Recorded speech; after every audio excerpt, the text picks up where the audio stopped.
Bienvenidas, queridas oyentes de la Sala Rosa. Hoy abrimos el libro de las memorias más secretas de la realeza, esas que solamente se conocen entre susurros y en la intimidad de un coche a medianoche. Porque en la vida del rey emérito Juan Carlos I no todo eran regatas y discursos oficiales. Había una doble vida, una de afectos y pasiones que necesitaba un arquitecto del secreto. Y ese hombre, esa figura clave, esa bisagra entre el trono y el dormitorio, era un aristócrata georgiano, Zurab Chokotouba. Zurab Chokotouba pertenecía a una antigua familia noble de Georgia, los Chokotouba, cuyo linaje se remontaba a la región de Samegrelo y había sido reconocido como casa principesca menor durante el dominio del Imperio ruso.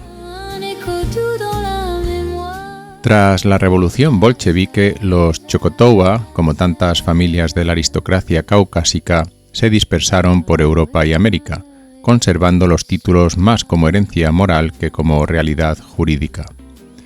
De ahí que, aunque en los salones de Palma se le presentara como el príncipe Chokotouba, el título tenía un valor más social que legal. Pero nadie lo discutía. Su porte, su educación y su discreción parecían justificar cualquier apelativo. Zurab no necesitaba coronas, bastaba su manera de estar en el mundo. Tras las últimas confesiones de Bárbara Rey, su nombre vuelve a resonar. Hoy vamos a conocer quién era este enigmático príncipe, el único capaz de sentar en su furgoneta a una diva como Bárbara Rey y de exponer a la mismísima reina Sofía ante la presencia de su gran rival Marta Gallá.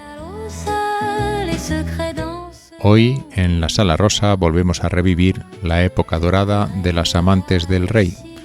Agarraos, que empezamos.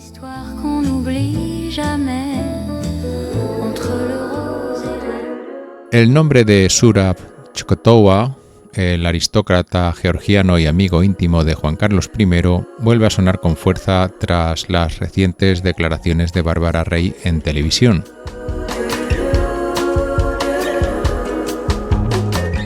En el especial Bárbara Rey, Mi Verdad, la vedette relató los inicios de su relación con el entonces monarca, y en su testimonio emergió de nuevo la figura del príncipe Chokotouba, el hombre que según ella actuó como intermediario entre el rey y algunas de las mujeres más importantes de su vida.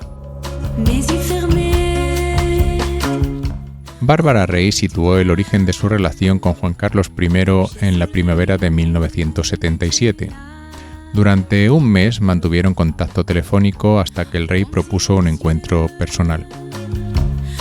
El lugar elegido fue La Algorrilla, una finca donde años después también recibiría a Corina Larsen, otra de sus amigas entrañables. Según el testimonio de Bárbara Rey, el encargado de trasladarla hasta allí fue el propio Zurab Chokotouba, que conducía una furgoneta Mercedes negra. Tuve que ir camuflada con un pañuelo en la cabeza y gafas de sol, relató la artista. Ya en la finca, el príncipe le pidió que agachara la cabeza para que no fuera reconocida.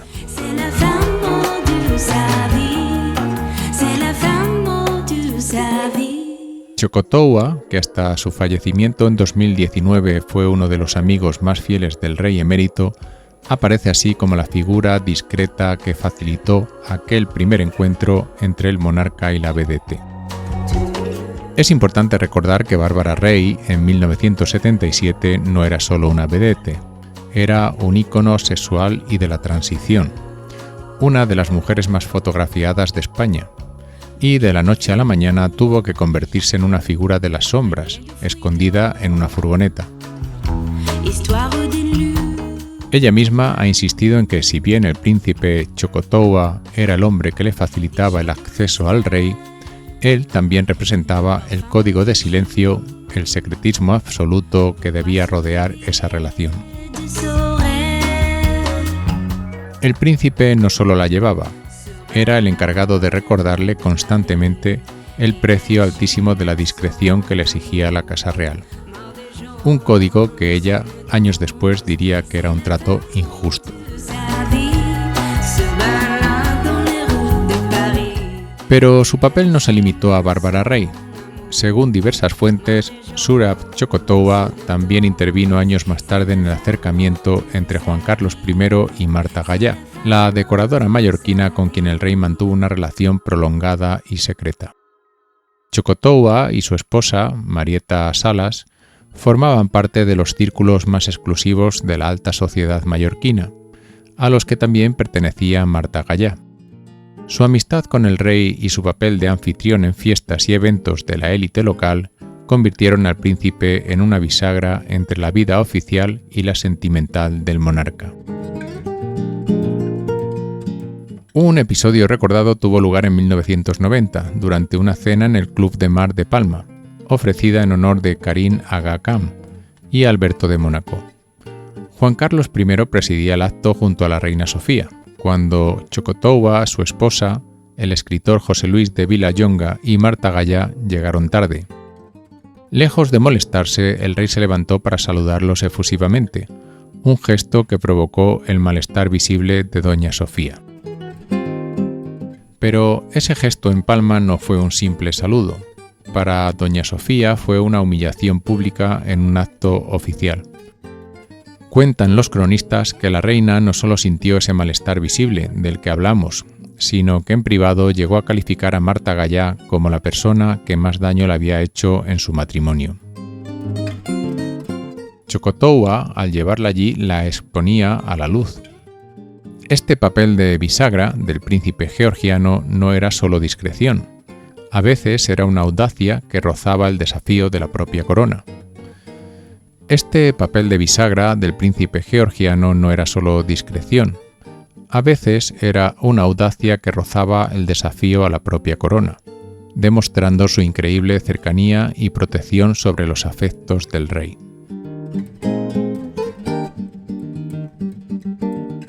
El rey nunca lo llamaba por su título. Para don Juan Carlos simplemente era Su, el niño de Friburgo, el amigo de las fiestas en Lausana, el confidente de Mallorca y el guardián de más de un secreto. El vínculo entre Zurab Chocotova y Juan Carlos I se remonta a los años en que ambos vivieron en Suiza. Algunos testimonios sostienen que se conocieron de niños, en el internado de Friburgo donde Juan Carlos, muy joven, estudiaba, y donde Zurab, apenas un poco mayor, acudía con frecuencia como visitante o alumno temporal. En esa versión, el pequeño príncipe georgiano habría sido uno de sus primeros apoyos, en una etapa marcada por la distancia familiar y la soledad del exilio. Otras fuentes, sin embargo, sitúan su encuentro unos años más tarde, cuando Zurab ya estudiaba economía en la Universidad de Lausana, y Juan Carlos, adolescente, visitaba a su abuela, la reina Victoria Eugenia.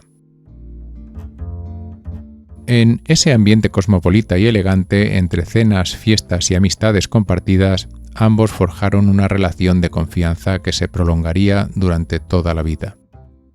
Quizá la verdad se encuentre entre ambas versiones, dos jóvenes destinados a cruzarse en el pequeño círculo aristocrático suizo, unidos desde entonces por una amistad sincera y duradera.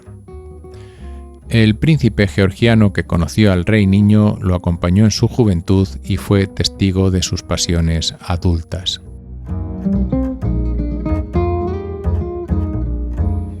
A comienzos de los años 70, el Palacio de Marivent, en Palma de Mallorca, no pertenecía aún a la Casa Real. Había sido construido en los años 20 por el pintor Juan de Saridakis, un filántropo griego que lo legó al Estado con la condición de convertirlo en museo. Sin embargo, tras su fallecimiento y una serie de litigios con la familia Saridakis, el inmueble acabó bajo la administración del Gobierno Civil de Baleares, a la espera de un nuevo destino. Fue entonces cuando apareció en escena el príncipe. Recién instalado en Mallorca y ya conocido por su amistad con Juan Carlos de Borbón, se había casado con Marieta Salas, hija del gobernador Pedro Salas Zaforteza, uno de los hombres más influyentes de la isla. A través de esa unión y de su natural diplomacia, Surab se convirtió en el enlace perfecto entre la corona y el poder local. Su intervención silenciosa y elegante permitió que Marivent pasara de ser un museo olvidado a convertirse en la residencia de verano de la familia real española. Un gesto sin titulares, pero con consecuencias que aún perduran. Surab Chocotowa falleció en Rabat en 2019, víctima de una leucemia. Tenía 81 años.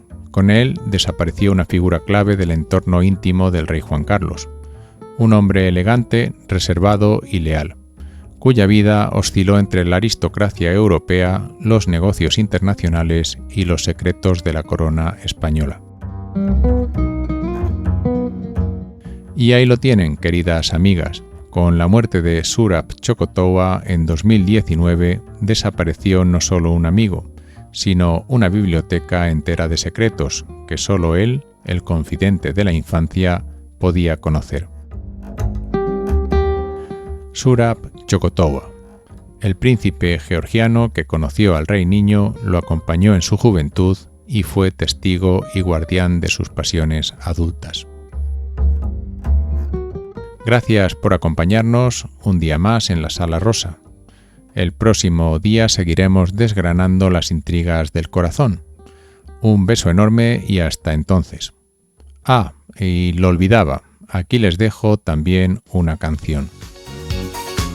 Elías Bellido para la Sala Rosa. En Lausana empezó la función, un rey sin corona, un príncipe errante, entre internados y fiestas, dos niños bien, qué bien. En el espejo del mar Balear brillaba el príncipe al anochecer, su fue a las islas a parar y al rey regaló Marivent. Él fue el príncipe del silencio, guardián del deseo real, deseo carnal, tan fiel, tan discreto, te dormiste para siempre en Rabat. Bárbara hablaba de flores y espías, Marta tejía su propio cristal, y entre cortinas, joyas y fiestas, Surab callaba, casi inmortal. El rey lo llamaba, hay otra mujer, su acompáñame una vez más, y el príncipe abría otra puerta dorada, sin preguntar, sin mirar atrás. Él fue el príncipe del silencio, guardián del deseo real, deseo carnal, confidencia y elegancia, una sombra en Marivent. Ferraris dormidos, relojes sin hora, la música gira, un yate más. Quizá fue amigo, quizá testigo.